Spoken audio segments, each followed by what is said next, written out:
Nearly 100 Illinois residents filled the meeting room at the Quincy Public Library tonight looking for answers. The Ameren transmission line project is one of Ameren's biggest, and residents want to know how it will affect their land. KHQA's Jeff Monlock attended the meeting and tells us what was discussed.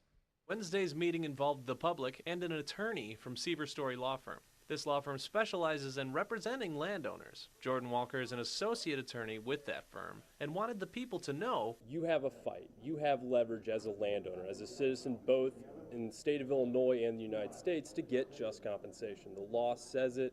The United States Constitution says it. And so it's important to exercise those rights and understand that even though it's a big, huge company, you still have rights as a landowner that, quite frankly, need to be exercised.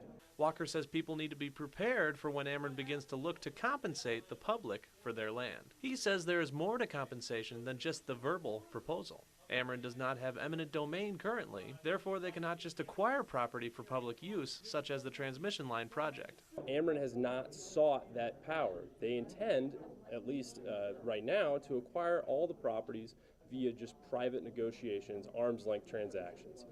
For purposes of a project like that, it's pretty much moot whether or not they have it now, because if they don't get it now, they eventually will get it. Some of the audience members say they got a lot of good information out of this session. The night was well worth for us to be aware of our option when they do come through.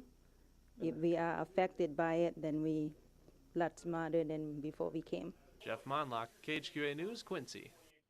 Walker recommends seeking legal counsel sooner rather than later. Even though it's not certain who will have the transmission line on their property, he says you should prepare anyway.